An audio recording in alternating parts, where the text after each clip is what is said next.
She laughed at my insecurities until I uncovered her secret.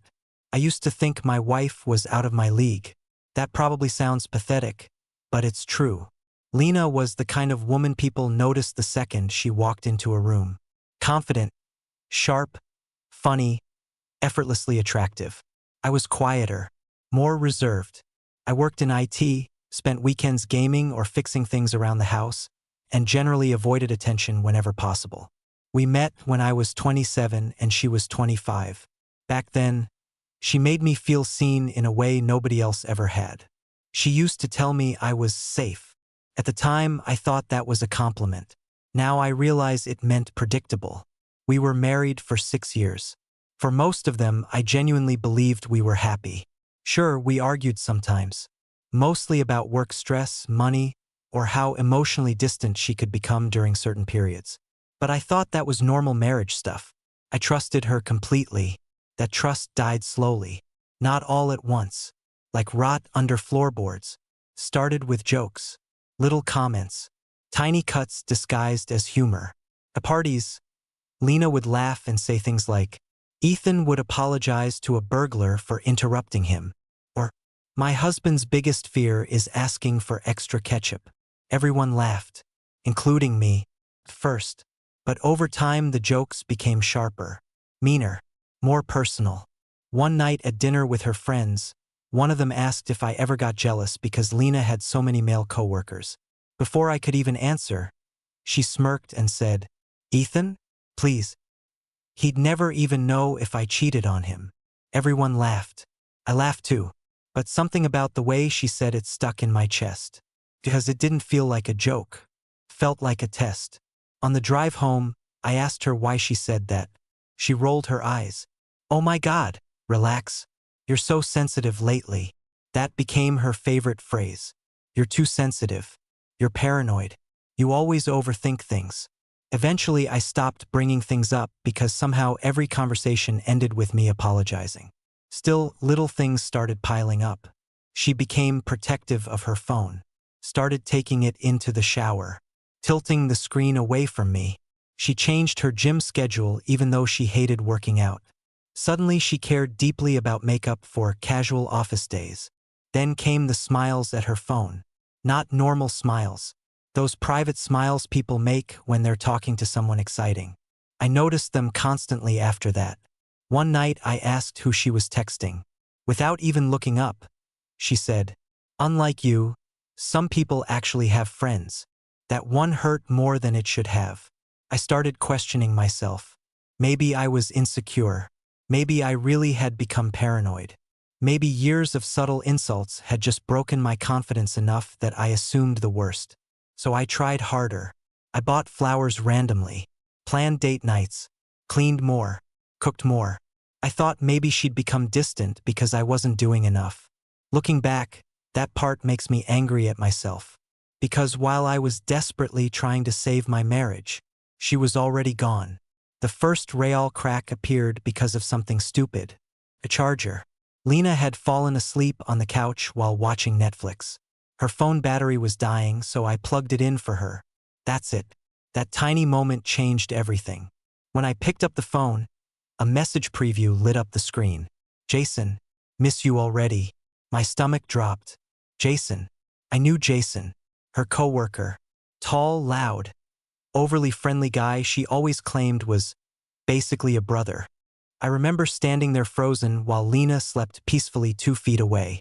Part of me wanted to wake her immediately. Another part was terrified of what I might find. I wish I'd listened to the terrified part and walked away. Instead, I unlocked the phone. She'd once told me her password years ago.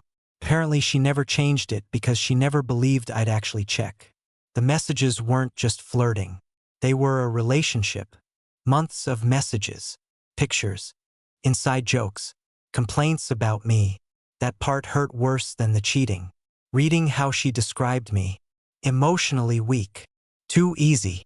Predictable. At one point Jason asked if she still loved me. Her response, "I love him like you love an old dog. You feel bad leaving it." I physically felt sick. Then I found the message that broke something inside me completely. Jason had asked if I suspected anything. Lena replied, Ethan notices nothing. I could literally cheat in front of him. Then she added laughing emojis. I sat there staring at the screen while my hands shook so hard I almost dropped the phone. Years. Years of loyalty, of trust, of defending her. And behind my back I was apparently a joke. I didn't confront her immediately. Honestly, I think I was in shock. The next morning she kissed my cheek before work and asked if I could pick up groceries later. Like nothing had happened. Like she hadn't destroyed me 6 hours earlier. That's when the anger finally arrived. Cold anger. Not explosive. Focused. For the next 3 weeks, I pretended everything was normal. Meanwhile, I documented everything. Screenshots, photos, hotel receipts from shared bank statements. I even recovered deleted messages from our iPad because her accounts synced automatically. The deeper I looked, the worse it became. The affair had been going on for almost a year. A year. While we attended weddings together, visited my parents, celebrated anniversaries, tried for a baby. That realization nearly destroyed me. Because yes, we'd been trying to have children. And suddenly every memory felt contaminated. I stopped sleeping properly. Stopped eating. I'd sit in my car after work staring at the steering wheel wondering how someone who claimed to love you could enjoy humiliating you. The gaslighting became almost fascinating once I knew the truth. One night she came home late smelling like cologne. I casually asked where she'd been. She sighed dramatically. You seriously need therapy for your insecurity issues. I almost laughed. Not because it was funny, because the audacity was unbelievable. Meanwhile, I kept gathering evidence. And then fate handed me something even bigger. Lena made a mistake. A huge one. She left her Apple Watch at home.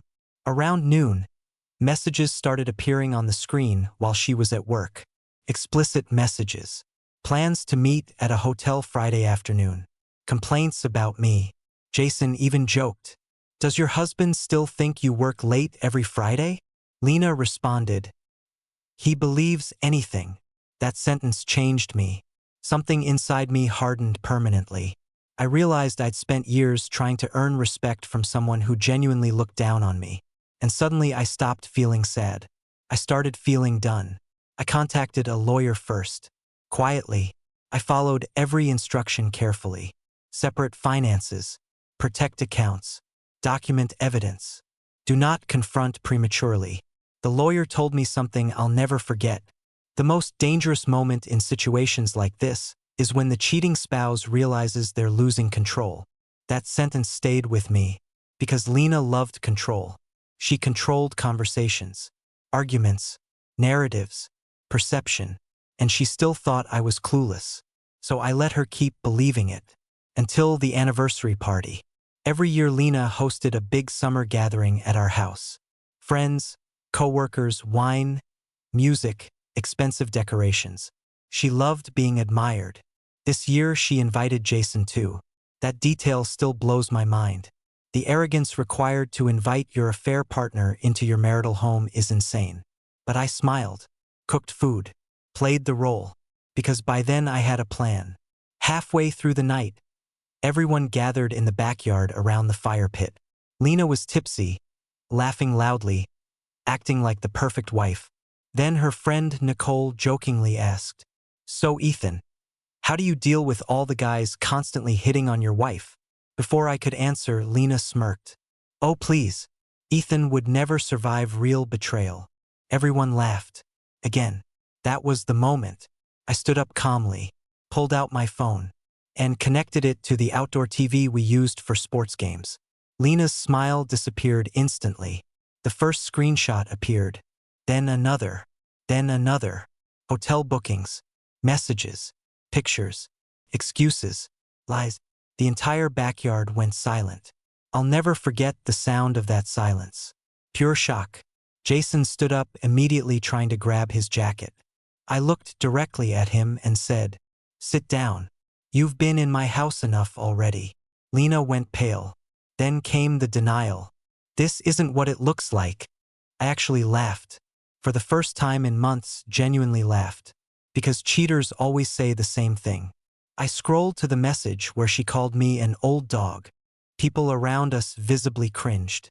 One of her friends literally whispered, "Oh my God." Lena started crying immediately after that. Not because she hurt me, because she was exposed. Big difference. Then she switched tactics. Anger. "How dare you humiliate me like this?" That sentence told everyone everything they needed to know. Not remorse, not guilt, just outrage at consequences. Jason tried defending himself, claiming they were emotionally confused. I asked him if emotionally confused people usually book hotel rooms twice a week. He shut up after that. The party ended in chaos. People left awkwardly. A few friends apologized to me privately because apparently they'd suspected something for months. That part hurt too. I was the last person to know. After everyone left, Lena completely snapped. She screamed that I ruined her life, destroyed her reputation, embarrassed her publicly. Then came the line I'll remember forever. "If you had been more confident, none of this would have happened. Imagine cheating for a year and still blaming your spouse."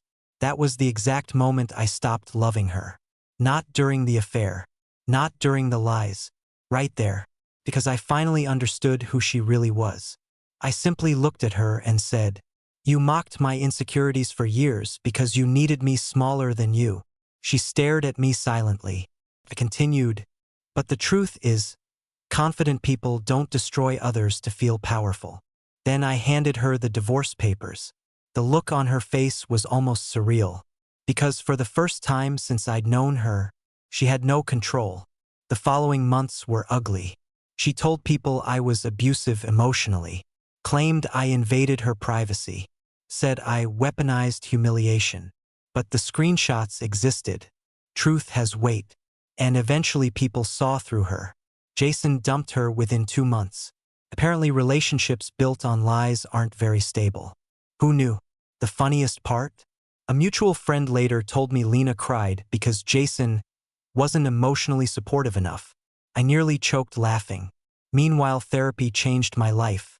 Not because it fixed me, because it made me realize I was never the broken one. Years of emotional manipulation had convinced me my instincts were weakness. They weren't. They were warning signs. I started rebuilding slowly. Gym, new apartment, new hobbies, new friends, peaceful mornings without anxiety. It's strange how quiet life becomes when someone stops making you feel inadequate all the time. About 8 months after the divorce, I ran into Lena at a grocery store. She looked exhausted, smaller somehow. She asked if we could talk. I said okay. For about 10 minutes we stood near frozen foods, making awkward conversation like strangers, pretending they never destroyed each other. Then she quietly said, "You really hate me now, don't you?" And honestly, I thought about it carefully. Then I answered truthfully, "No, I just finally see you clearly." She started crying. Again. But this time I didn't feel anger, or satisfaction, or love. Nothing. And that's how I knew I was finally free.